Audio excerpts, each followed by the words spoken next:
Conceited Jests of George Peele, gentleman, sometimes a student in Oxford, wherein is showed the course of his life, how he lived, a man very well known in the city of London, and elsewhere.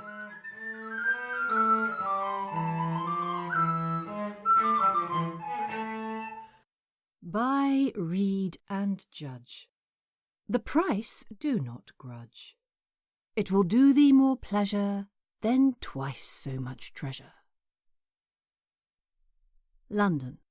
Printed by G.P. for F. Faulkner, and are to be sold at his shop in Southwark, near St. Margaret's Hill, 1627.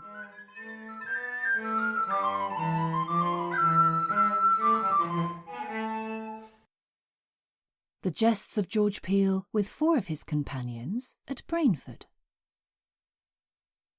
George, with others of his associates, being merry together at the tavern, having more store of coin than usually they did possess, although they were as regardless of their silver as a garden whore is of her honesty, yet they intended, for a season, to become good husbands, if they knew how to be sparing of that their pockets were then furnished withal. £5 they had amongst them, and a plot must be cast how they might be merry with extraordinary cheer 3 or 4 days, and keep their £5 whole in stock. George Peele was the man must do it, or none, and generally they conjured him by their loves, his own credit, and the reputation that went on him, and withal he should have all the furtherance that in them lay.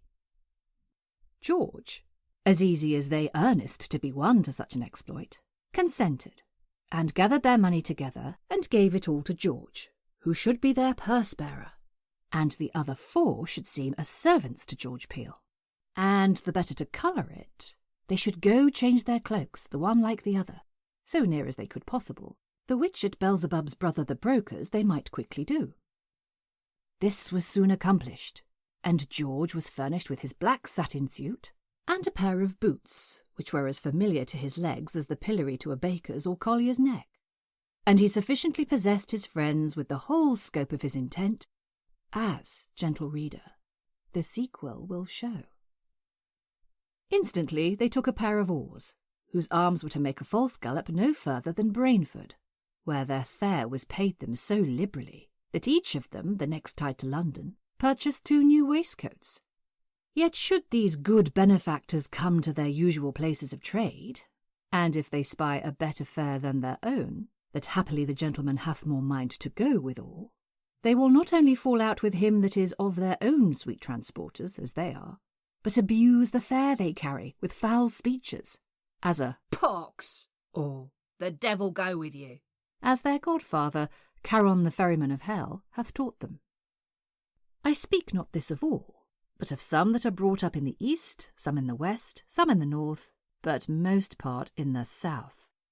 But for the rest, they are honest, complete men, leaning them to come to my honest George, who is now merry at the 3 Pigeons in Brainford, with sack and sugar, not any wine wanting, the musicians playing, my host drinking, my hostess dancing with the worshipful justice, for so then he was termed, who came thither of purpose to be merry with his men, because he could not so conveniently near home, by reason of a shrewish wife he had. My gentle hostess gave him all the entertainment her house could afford, for Master Peele had paid royally, for all his £5 was come to 10 groats. Now George Peele's wit labours to bring in that £5 there was spent, which was soon begotten, being set at dinner. "My host," quoth George, "how falls the tide out for London?" "Not till the evening," quoth mine host. "Have you any business, sir?" "Yes, marry," quoth George. "I intend not to go home this 2 days.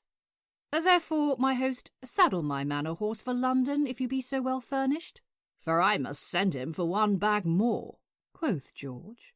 £10 hath seen no sun this 6 months.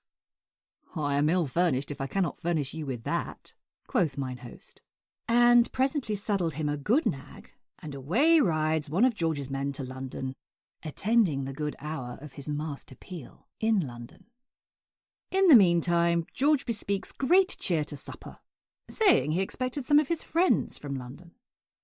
Now, you must imagine there was not a penny owing in the house, for he had paid as liberal as Caesar, as far as Caesar's wealth went, for indeed most of the money was one Caesar's, an honest man yet living in London. But to the catastrophe. All the day before had one of the other men of George Peele been a great solicitor to my hostess. She would beg leave of his master he might go see a maid, a sweetheart of his, so far as Kingston, and before his master went to bed he would return again, saying he was sure she might command it at his master's hands. My kind hostess, willing to pleasure the young fellow, knowing in her time what belonged to such matters, went to Master Peele and moved him in it, which he angrily refused. But she was so earnest in it that she swore he should not deny her, protesting he went but to see an uncle of his some 5 miles off. "Marry, I thank you," quoth George. "My good hostess, would you so discredit me? Or hath the knave no more wit than at this time to go, knowing I have no horse here? And would he, base cullion, go afoot?" "Nay, good sir," quoth mine hostess, "be not angry. It is not his intent to go afoot, for he shall have my mare, and I will assure you, sir, upon my word, he shall be here again to have you to bed." "Well," quoth George, "hostess, I'll take you at your word.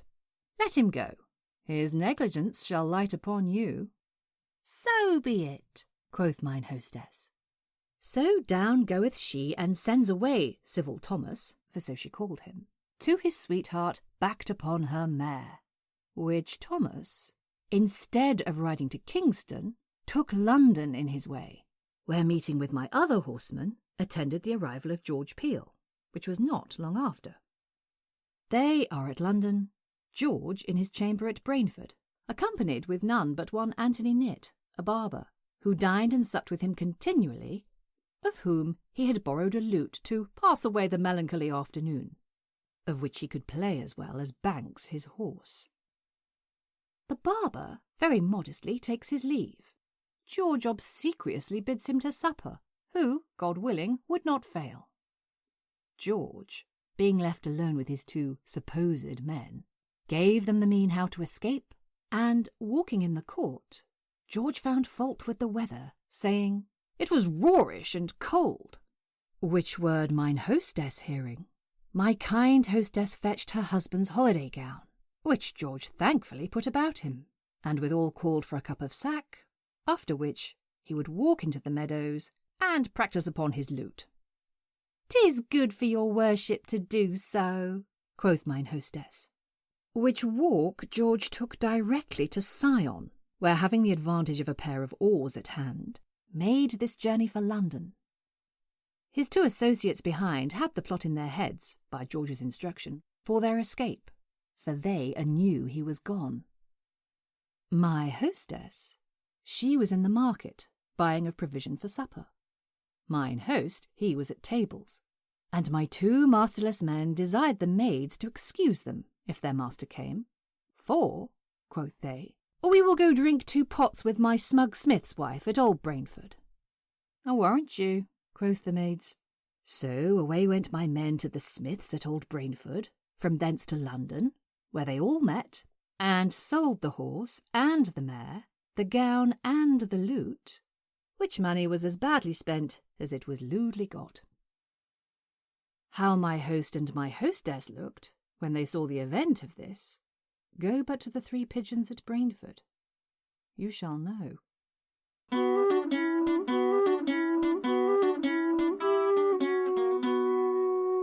The Jest of George and the Barber.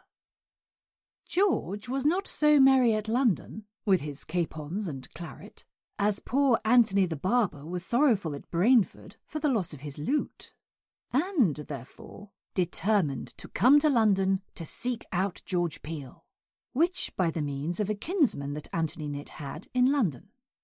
His name was Cuts, or Feats, a fellow that has good skill in tricks on the cards. and he was well acquainted with the place where George's common abode was, and for kindred's sake he directed the barber where he should have him, which was at a blind alehouse in Seacole Lane. There he found George, in a green jerkin, a Spanish platter-fashioned hat, all alone at a peck of oysters. The barber's heart danced within him. For joy he had so happily found him, he gave him the time of the day. George, not a little abashed at the sight of the barber, yet went out to discover it openly. He, that at all times had a quick invention, was not now behindhand to entertain my barber, who knew for what his coming was. George thus saluted him. "My honest barber," quoth George, "welcome to London. I partly know your business. You come for your lute, do you not?"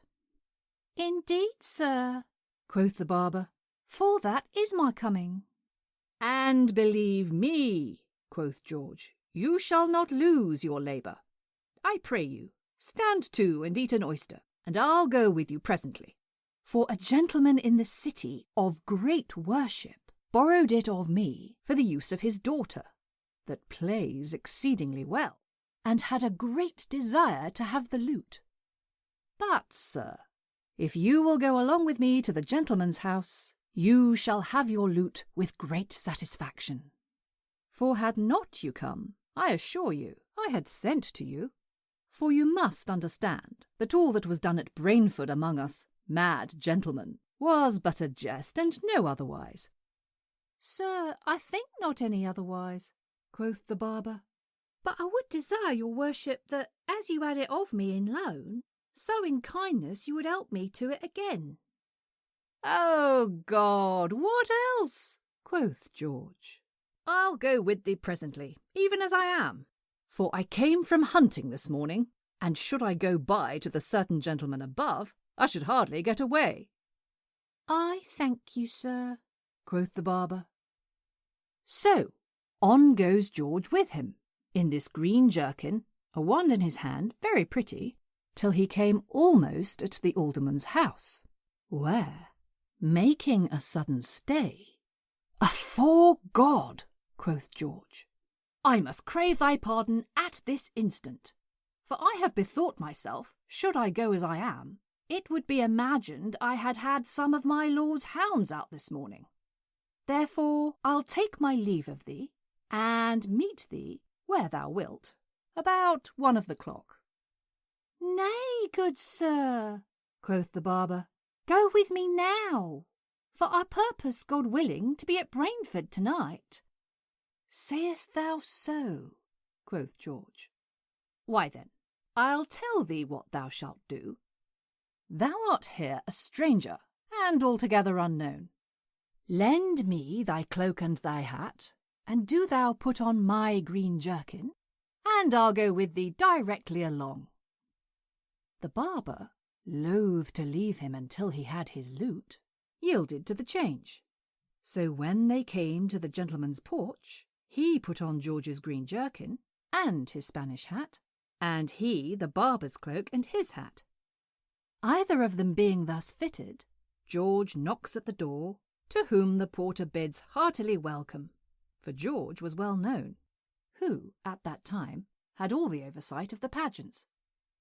He desires the porter to bid his friend welcome, for he is a good fellow and a keeper, Master Porter, oft that at his pleasure can bestow a haunch of venison on you. "Marry, that I can," quoth the barber. "I thank you, sir," answered the porter. "Master Peele, my master is in the hall. Pleaseth it you to walk in?" "With all my heart," quoth George. "In the meantime, let my friend bear you company." "That he shall, Master Peele," quoth the porter, "and if it please him, he shall take a simple dinner with me." The barber gives him hearty thanks, not misdoubting Master Peele any way, seeing him known, and himself so welcome, fell in chat with the porter. George Peele goes directly to the alderman, who now is came into the court, in the eye of the barber, where George, after many complaints, draws a black paper out of his bosom, and, making action to the barber, reads to the alderman as followeth. I humbly desire your worship to stand my friend, in a slight matter. Yonder hard favoured that sits by your worship's porter hath dogged me to arrest me, and I had no other means but to take your worship's house for shelter. The occasion is but trivial, only for stealing a piece of flesh. Myself consorted with 3 or 4 gentlemen of good fashion that would not willingly have our names come in question. Therefore, this is my boon, that your worship would let one of your servants let me out at the garden door, and I shall think myself much indebted to your worship. The kind gentleman, little dreaming of George Peele's deceit, took him into the parlour, gave him a brace of angels, and caused one of his servants to let George out at the garden door, which was no sooner opened, but George made way for the barber seeing him any more, and all the way he went, could not choose but laugh at his knavish conceit. How he had gulled the simple barber, who sat all this while with the porter, blowing of his nails. To whom come this fellow that let out George.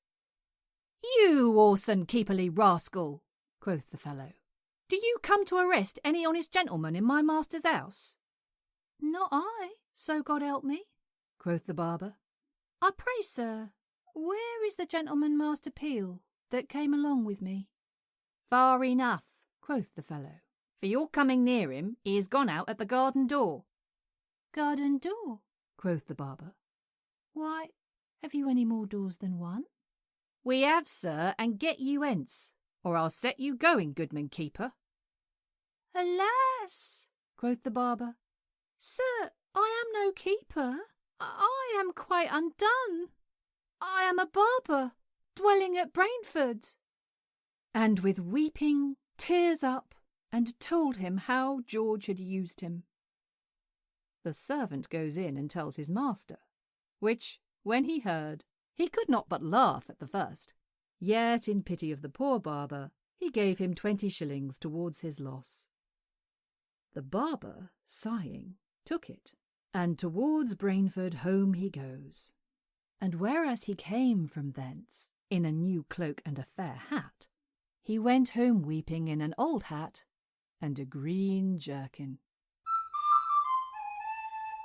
How George Peele became a physician.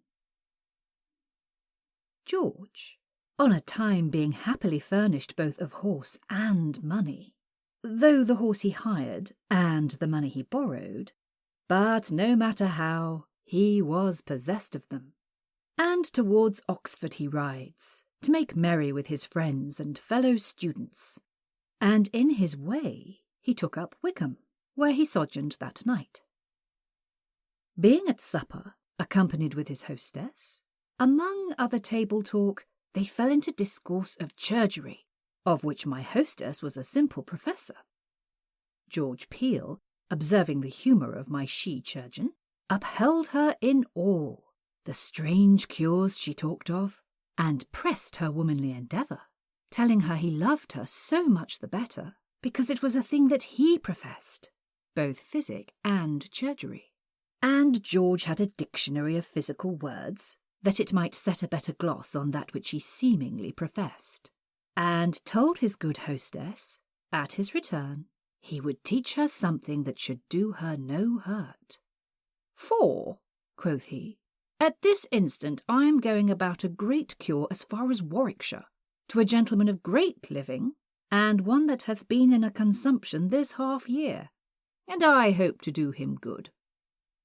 "O God," quoth the hostess, "there is a gentleman not quarter of a mile off that hath been a long time sick of the same disease."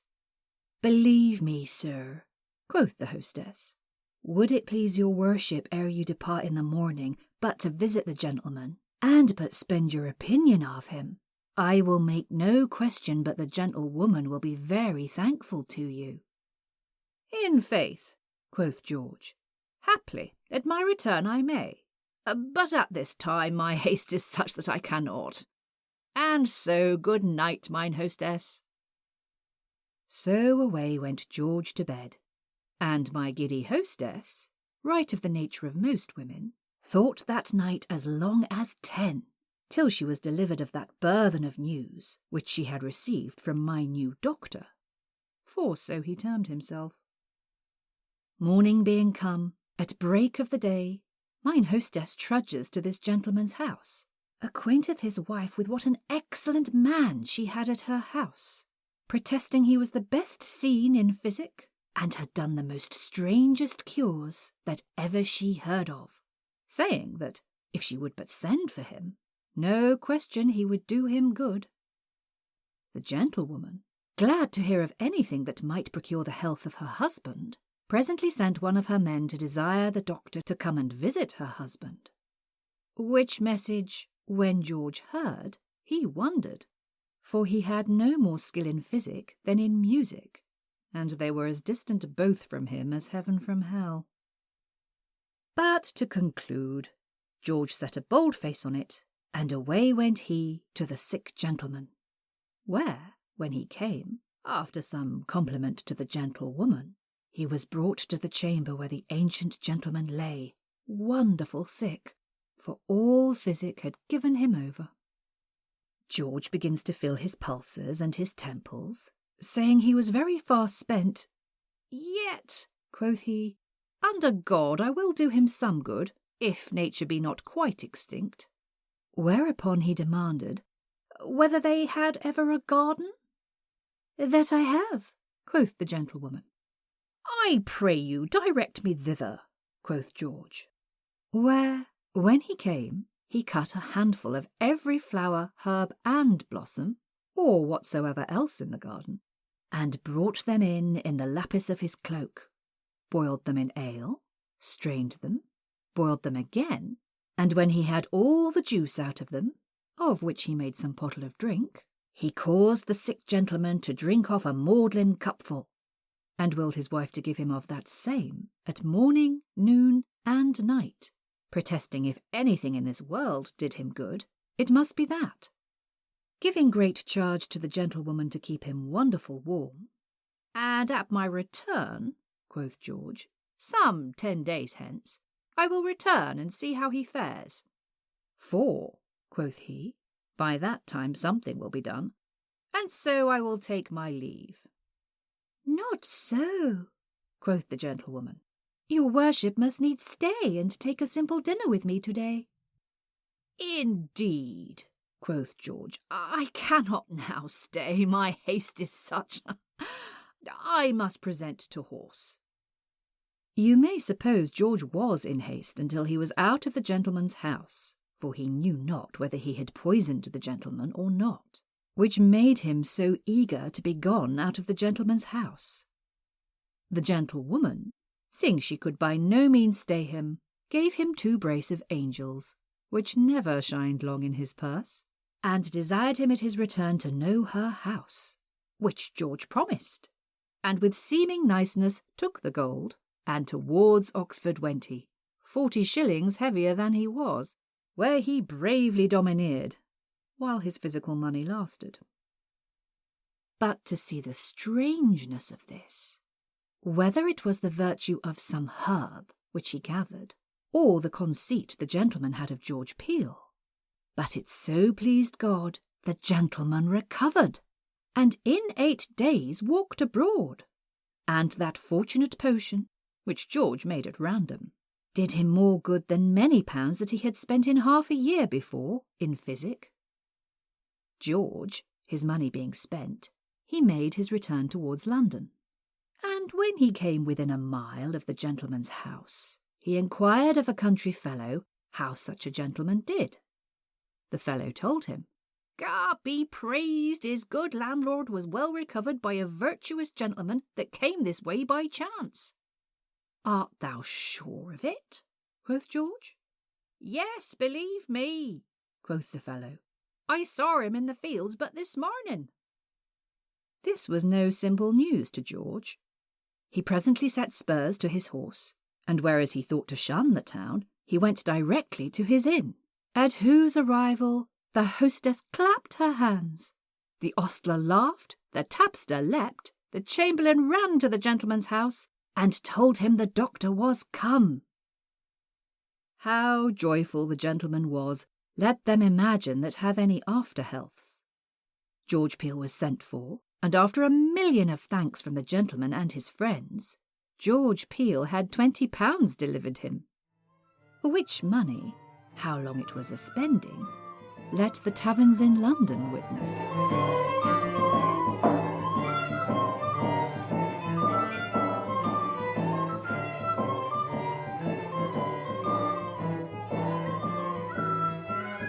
How George helped his friend to a supper. George was invited one night by certain of his friends to supper at the White Horse in Friday Street, and in the evening, as he was going, he met with an old friend of his, who was so ill at the stomach, hearing George tell him of the good cheer he went to, himself being unprovided both of meat and money, that he swore he had rather have gone a mile about than have met him at that instant. "And believe me," quoth George, "I am heartily sorry that I cannot take thee along with me, myself being but an invited guest. Besides, thou art out of clothes, unfitting for such a company. Marry, this I'll do. If thou wilt follow my advice, I'll help thee to thy supper." "Anyway," quoth he to George, "do thou but devise the means, and I'll execute it." George presently told him what he should do. So they parted. George, well entertained with extraordinary welcome, and seated at the upper end of the table, supper being brought up, H.M. watched his time below, and when he saw that the meat was carried up he follows, as George had directed him, who, when George saw, "You whoreson rascal," quoth George, "what make you here?" "Sir," quoth he, "I am come from the party you wot of." "You rogue," quoth George, "have I not forewarned you of this?" "I pray you, sir," quoth he, "hear my errand." "Do you prate, you slave?" quoth George, and with that took a rabbit out of the dish and threw it at him. Quoth he, "You use me very hardly." "You dunghill," quoth George, "do you outface me?" And with that took the other rabbit and threw it at his head. After that a loaf, then, drawing his dagger, making an offer to throw it, the gentleman stayed him. Meanwhile H.M. got the loaf and the 2 rabbits, and away he went, which, when George saw he was gone, after a little fretting, he sat quietly. So by that honest shift he helped his friend to his supper, and was never suspected for it of the company. How George Peele was shaven, and of the revenge he took. There was a gentleman that dwelt in the West Country, and had stayed here in London a term longer than he intended, by reason of a book that George had to translate out of Greek into English. And when he wanted money, George had it of the gentleman.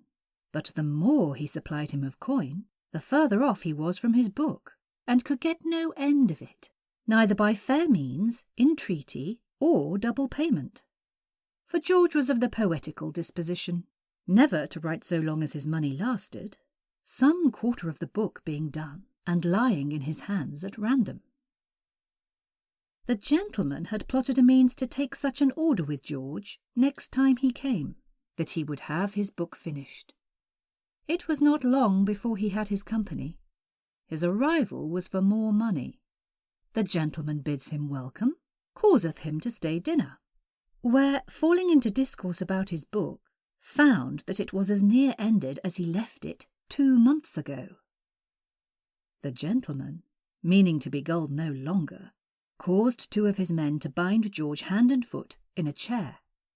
A folly it was for him to ask what they meant by it. The gentleman sent for a barber, and George had a beard of an indifferent size and well grown. He made the barber shave him beard and head, left him as bare of hair as he was of money. The barber, he was well contented for his pains, who left George like an old woman in man's apparel, and his voice became it well, for it was more woman than man. "George," quoth the gentleman, "I have always used you like a friend. My purse hath been opened to you. That you have of mine to translate, you know it is a thing I highly esteem. Therefore I have used you in this fashion, that I might have an end of my book, which shall be as much for your profit as my pleasure." So forthwith he commanded his men to unbind him, and putting his hand into his pocket, gave him 2 brace of angels. Quoth he, "Master Peele, drink this, and by that time you have finished my book, your beard will be grown, until which time I know you will be ashamed to walk abroad." George patiently took the gold, said little, and when it was dark night, took his leave of the gentleman, and went directly home. Who, when his wife saw, I omit the wonder she made, but imagine those that shall behold their husbands in such a case. To bed went George, and ere morning he had plotted sufficiently how to cry quid pro quo with his politic gentleman. The Jest of George Peele at Bristow. George was at Bristow, and, there staying somewhat longer than his coin would last him, his palfrey that should be his carrier to London, his head was grown so big that he could not get him out of the stable. It so fortuned at that instant certain players came to the town, and lay at that inn where George Peele was, to whom George was well known, being in that time an excellent poet, and had acquaintance of most of the best players of England. From the trivial sort he was but so, of which these were. Only knew George by name, no otherwise. There was not past 3 of the company come with the carriage, the rest were behind, by reason of a long journey they had. So that night they could not enact, which George hearing, had presently a stratagem in his head to get his horse free out of the stable, and money in his purse to bear his charges up to London. And thus it was. He goes directly to the mayor, tells him he was a scholar and a gentleman, and that he had a certain history of the Knight of the Roads, and withal how Bristow was first founded, and by whom, and a brief of all those that before him had succeeded in office in that worshipful city, desiring the mayor that he with his presence and the rest of his brethren would grace his labours. The mayor agreed to it, gave him leave, and withal appointed him a place. But for himself he could not be there, being in the evening, but bade him make the best benefit he could of the city, and very liberally gave him an angel, which George thankfully receives, and about his business he goes. Got his stage made, his history cried, and hired the players' apparel to flourish out his show, promising to pay them liberally, and withal desired them they would favour him so much as to gather him his money at the door, for he thought it his best course to employ them, lest they should spy out his knavery, for they have perilous heads. They willingly yield to do him any kindness that lies in them. In brief, carry their apparel to the hall, place themselves at the door, where George, in the meantime, with the 10 shillings he had of the mare, delivered his horse out of purgatory, and carries him to the town's end, and there placeth him to be ready at his coming. By this time the audience were come, and some 40 shillings gathered, which money George put in his purse, and putting on one of the players' silk robes, after the trumpet had sounded thrice, out he comes, makes low obeisance, goes forward with his prologue, which was thus. A trifling toy, a jest of no account, pardie. The knight, perhaps, you think for to be I? Think on so still, for why? You know that thought is free. Sit still a while, I'll send the actors to ye. Which being said, after some fireworks that he had made of purpose, threw out among them, and downstairs goes he, gets to his horse, and so with 40 shillings to London, leaves the players to answer it, who, when the jest was known, their innocence excused them, being as well gulled as the mayor, and the audience.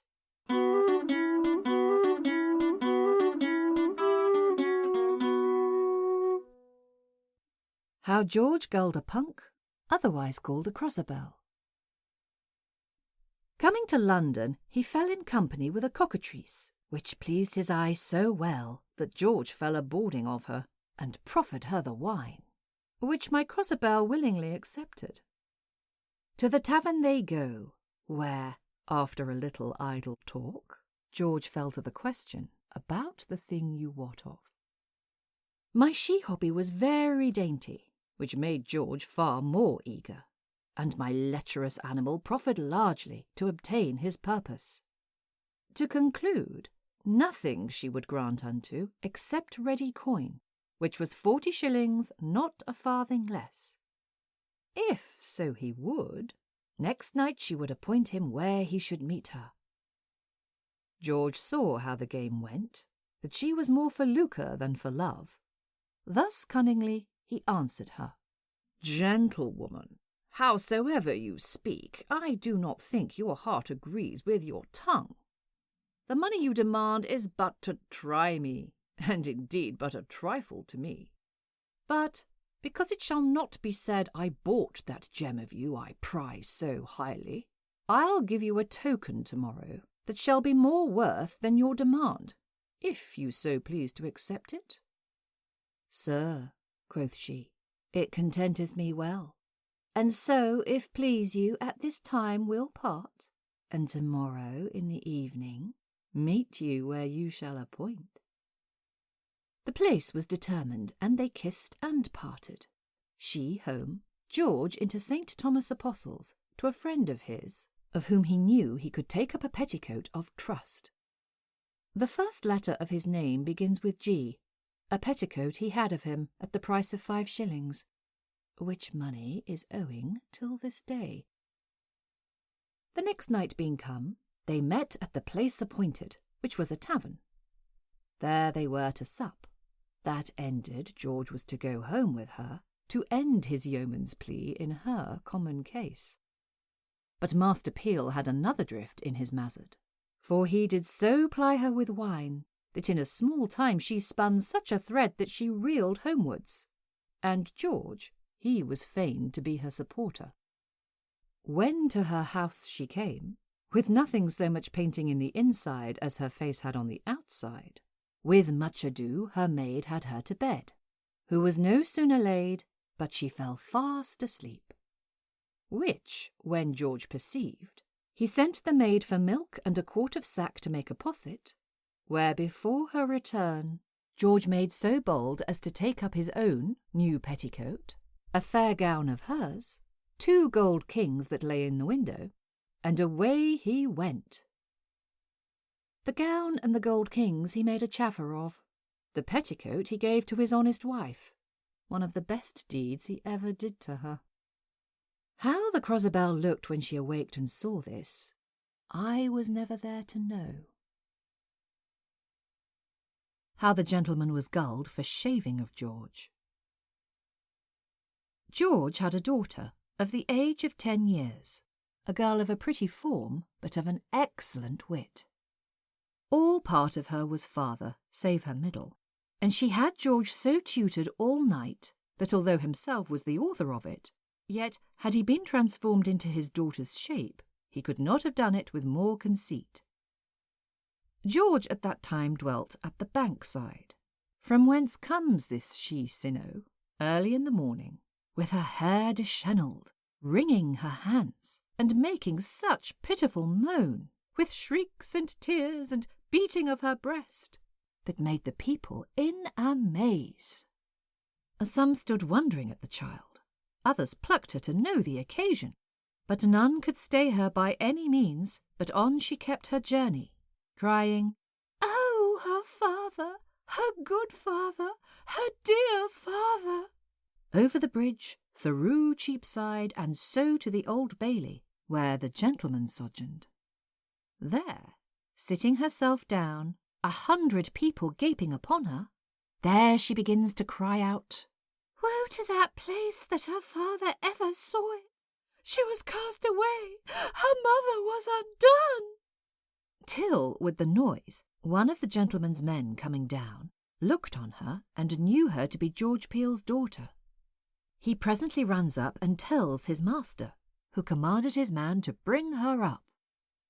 The gentleman was in a cold sweat, fearing that George had, for the wrong that he did him the day before, some way undone himself. When the girl came up, he demanded the cause, why she so lamented, and called upon her father. George, his flesh and blood, after a million of sighs, cried out upon him. He had made her father, her good father, drown himself. Which words once uttered, she fell into a counterfeit swoon, whom the gentleman soon recovered. This news went to his heart, and he, being a man of a very mild condition, cheered up the girl, made his men to go buy her new clothes from top to toe, said he would be a father to her, gave her £5, bid her go home and carry it to her mother, and in the evening he would visit her. At this, by little and little, she began to be quiet, desiring him to come and see her mother. He tells her he will not fail, bids her go home quietly. So downstairs she goes perily, and the wondering people that stayed at door to hear the manner of her grief had of her naught but knavish answers, and home she went directly. The gentleman was so crossed in mind and disturbed in thought at this unhappy accident that his soul could not be in quiet till he had been with this woeful widow, as he thought, and presently went to Blackfriars, took a pair of oars, and went directly to George Peele's house, where he found his wife plucking of larks, my crying crocodile turning of the spit, and George pinned up in a blanket at his translation. The gentleman, more glad at the unlooked-for life of George than the loss of his money, took part of the good cheer George had to dinner, wondered at the cunning of the wench, and within some few days after had an end of his book.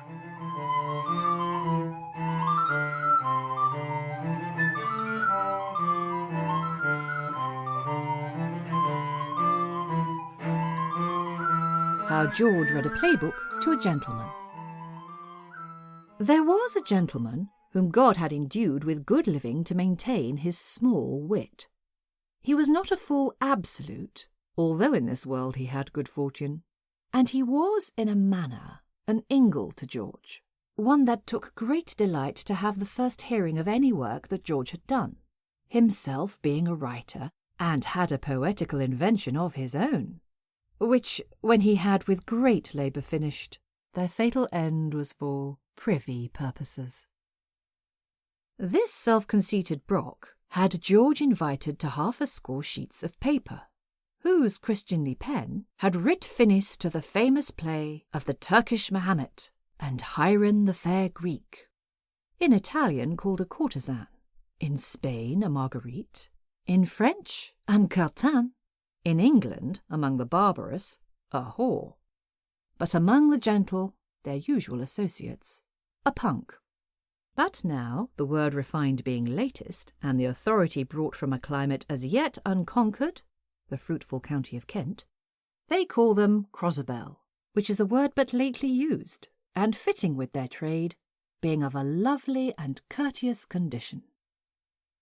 Leaving them, this fantastic, whose brain was made of naught but cork and sponge, came to the cold lodging of Monsieur Peele, in his black satin suit, his gown furred with coney, in his slippers. Being in the evening, he thought to hear George's book, and so returned to his inn. This not of the wisest, being of St. Barnard's. George bids him welcome, told him he would gladly have his opinion in his book. He willingly condescended, and George begins to read, and between every scene he would make pauses and demand his opinion, how he liked the carriage of it. Quoth he, "Wondrous well the conveyance."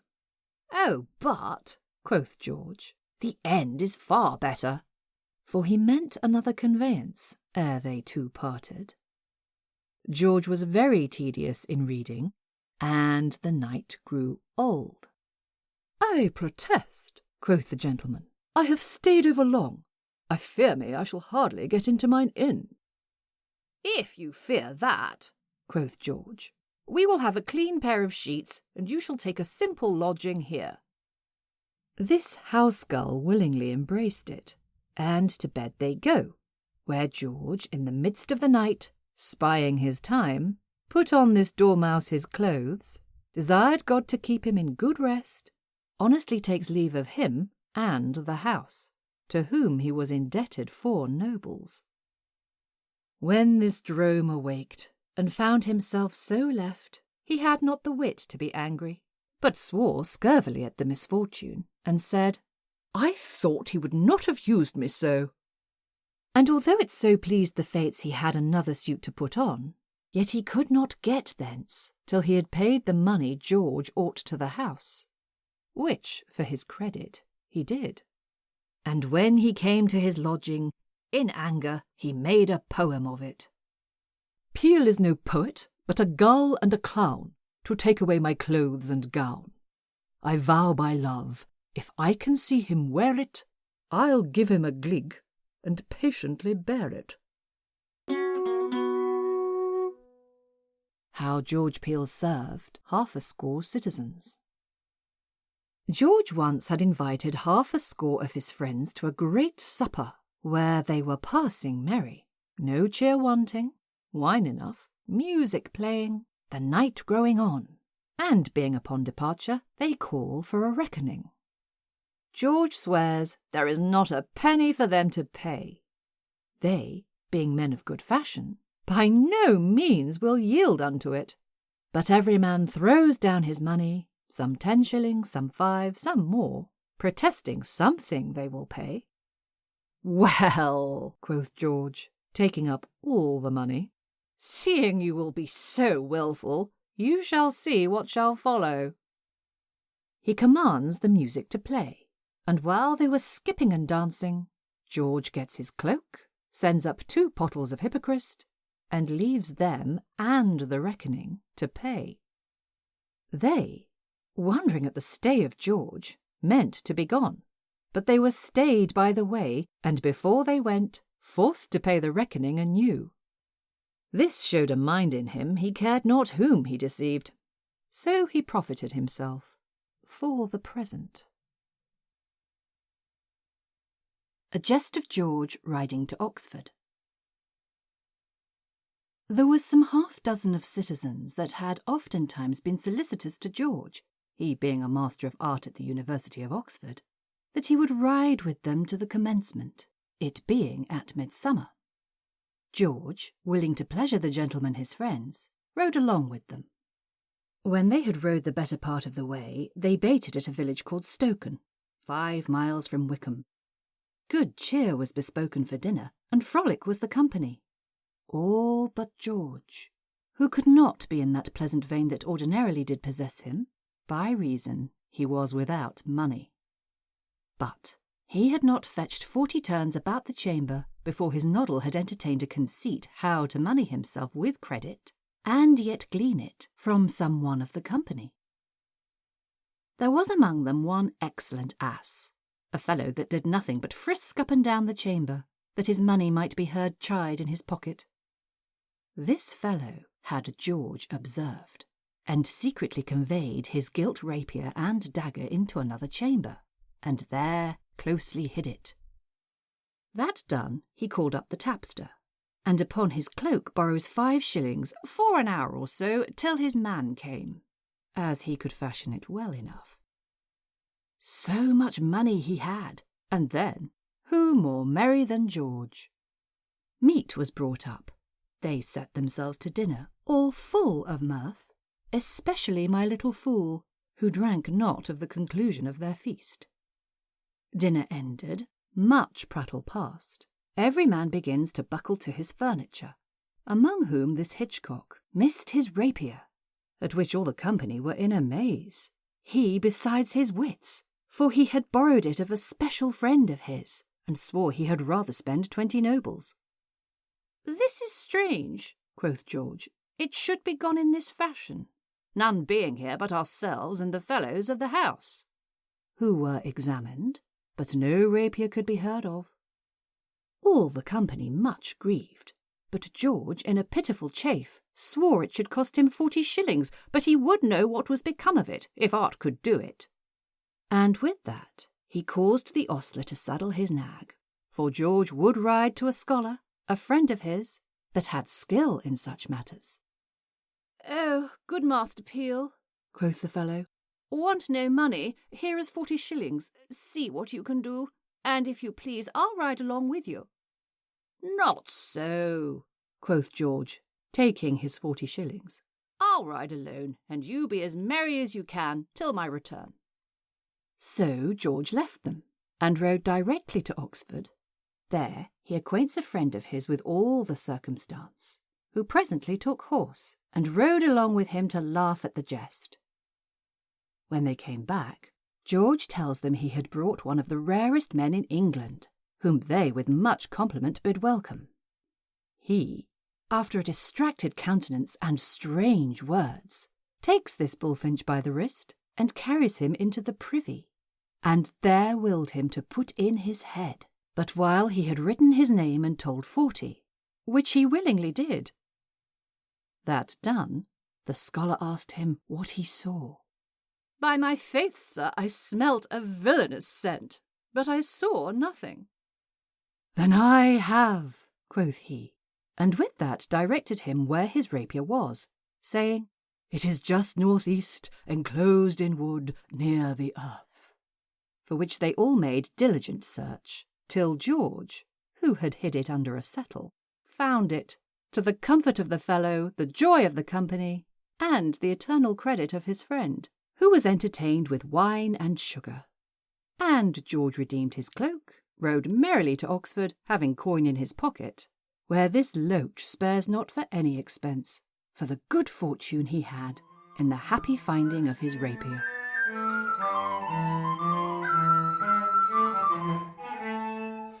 How George served his hostess. George lying at an old widow's house, and had gone so far on the score that his credit would stretch no further, for she had made a vow not to depart with drink or victuals without ready money, which George, seeing the fury of his froward hostess, in grief kept his chamber, called to his hostess, and told her she should understand that he was not without money, how poorly soever he appeared to her, and that my diet shall testify. In the meantime, good hostess, quoth he, send for such a friend of mine. She did. So his friend came, to whom George imparted his mind, the effect whereof was this, to pawn his cloak, hose, and doublet, unknown to his hostess. For, quoth George, this 7 nights do I intend to keep my bed. Truly he spake, for his intent was the bed should not keep him any longer. Away he goes to pawn his apparel. George bespeaks good cheer to supper, which was no shamble butcher stuff, but according to the place. For, his chamber being remote from the house, at the end of the garden, his apparel being gone, it appeared to him as the counter, therefore, to comfort himself, he dealt him poultry. His friend brought the money, supped with him. His hostess he very liberally paid, but cavilled with her at her unkindness, vowing that while he lay there, none should attend him but his friend. The hostess replied, "A God's name, she was well contented with it." So was George too, for none knew better than himself what he intended. But, in brief, thus he used his kind hostess. After his apparel and money was gone, he made bold with the feather bed he lay on, which his friend slyly conveyed away, having as villainous a wolf in his belly as George. Though not altogether so wise, for that feather bed they devoured in 2 days, feathers and all, which was no sooner digested, but away went the coverlet, sheets, and the blanket. And at the last dinner, when George's good friend, perceiving nothing left but the bedcords as the devil would have it, straight came in his mind the fashion of a halter. The foolish kind knave would needs fetch a quart of sack for his friend George. which sack to this day never saw vintner's cellar. And so he left George in a cold chamber, a thin shirt, a ravished bed, no comfort left him but the bare bones of deceased capons. In this distress, George bethought him what he might do. Nothing was left to him, and as his eye wandered up and down the empty chamber, by chance he spied out an old armour, at which sight George was the joyfullest man in Christendom, for the armour of Achilles that Ulysses and Ajax strove for was not more precious to them than this to him. For he presently claps it on his back, the halbert in his hand, the morion on his head, and so gets out the back way, marches from Shoreditch to Clerkenwell, to the no small wonder of those spectators that beheld him. Being arrived to the wished haven he would be, an old acquaintance of his furnished him with an old suit and an old cloak for his old armour. How the hostess looked when she saw that metamorphosis in her chamber, judge those bombities that live by tapping between the age of 50 and 60.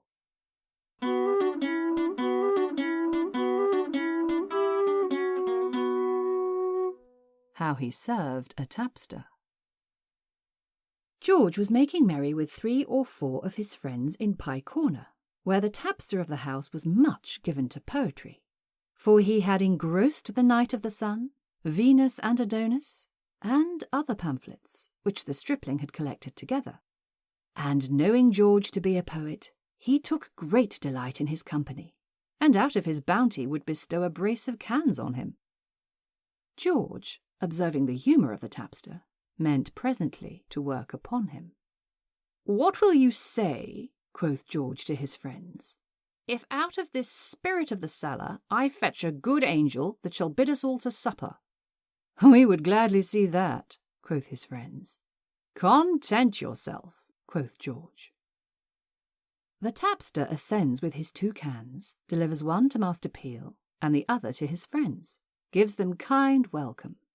But George, instead of giving him thanks, bids him not to trouble him, and begins in these terms.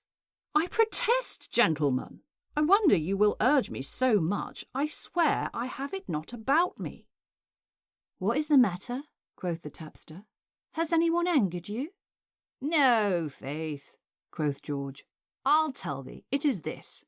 There is a friend of ours in Newgate, for nothing but only the command of the justices, and he, being now to be released, sends me to bring him an angel. Now the man I love dearly well, and if he want 10 angels he shall have them, for I know him sure. But here's the misery. Either I must go home, or I must be forced to pawn this," and plucks an old harry-groat out of his pocket. The tapster looks upon it. "Why, an it please you, sir," quoth he, "this is but a groat." "No, sir," quoth George, "I know it is but a groat, but this groat will I not lose for 40 £. For this groat had I of my mother, as a testimony of a lease of a house I am to possess after her decease, and if I should lose this groat, I were in a fair case, and either I must pawn this groat, or there the fellow must lie still." Quoth the tapster, "If it please you, I will tend you an angel on it, and I will assure you it shall be safe." "Wilt thou?" quoth George. "As thou art an honest man, lock it up in thy chest, and let me have it whensoever I call for it." "As I am an honest man, you shall," quoth the tapster. George delivered him his groat, the tapster gave him 10 shillings. To the tavern they go with the money, and there merrily spend it. It fell out in a small time after, the tapster, having many of these lurchers, fell to decay, and indeed was turned out of service, having no more coin in the world than this groat. And in this misery he met George, as poor as himself.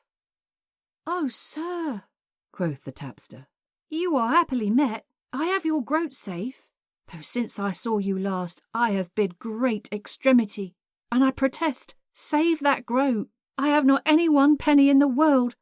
Therefore I pray you, sir, help me to my money, and take your pawn, Not for the world, quoth George. Thou sayest thou hast but that groat in the world. My bargain was that thou shouldst keep that groat until I did demand it of thee. I ask thee none. I will do thee far more good. Because thou art an honest fellow, keep thou that groat still, till I call for it. And so doing, the proudest jack in England cannot justify that thou art not worth a groat. Otherwise they might. And so, honest Michael, farewell. So George leaves the poor tapster pricking of his fingers, his head full of proclamations what he might do.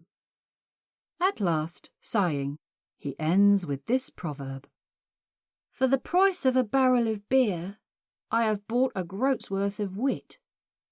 Is not that dear? How George served a gentlewoman. George used often to an ordinary in this town, where a kinswoman of the goodwife's in the house held a great pride and a vain opinion of her own mother wit, for her tongue was as a jack, continually wagging, and for she had heard that George was a scholar, the thought she would find a time to give him notice that she had as much in her head as ever was in her grandfather's. Yet in some things she differed from the women in those days, for their natural complexion was their beauty. Now this titmouse, what she is stanted by nature, she doth replenish by art, as her boxes of red and white daily can testify. But to come to George, who arrived at the ordinary among other gallants, throws his cloak upon the table, salutes the gentleman, and presently calls for a cup of canary. George had a pair of hose on, that for some offence durst not be seen in that hue they were first dyed in, but from his first colour, being a youthful green, his long age turned him into a mournful black, and for his antiquity was in print, which this busybody perceiving, thought now to give it him to the quick, and drawing near Master Peele, looking upon his breeches, By my troth, sir, quoth she, these are exceedingly well printed. At which word George, being a little moved in his mind that his old hose were called in question, answered, And by my faith, mistress, quoth George, your face is most damnably ill painted. How mean you, sir? Quoth she. Marry thus, mistress, quoth George, that if it were not for printing and painting, my arse and your face would grow out of reparations. At which she, biting her lip in a parrot fury, went down the stairs. The gentleman laughed at the sudden answer of George, and being seated to dinner, the gentleman would needs have the company of this witty gentlewoman to dine with them, who, with little denying, came, in hope to cry quittance with George. When she was ascended, the gentleman would needs place her by Master Peele. Because they did use to dart at one another, they thought it meet, for their more safety, they should be placed nearest together. George kindly entertains her, and being seated, he desires her to reach him the capon that stood by her, and he would be so bold as to carve for his money. And as she put out her arm to take the capon, George, sitting by her, yerks me out a huge fart, which made all the company in amaze, one looking upon the other, yet they knew it came that way. Peace, quoth George, and jogs her on the elbow. I will say it was I. At which all the company fell into a huge laughter, she into a fretting fury, vowing never she should sleep quietly till she was revenged of George his wrong done unto her. And so, in a great chase, left their company.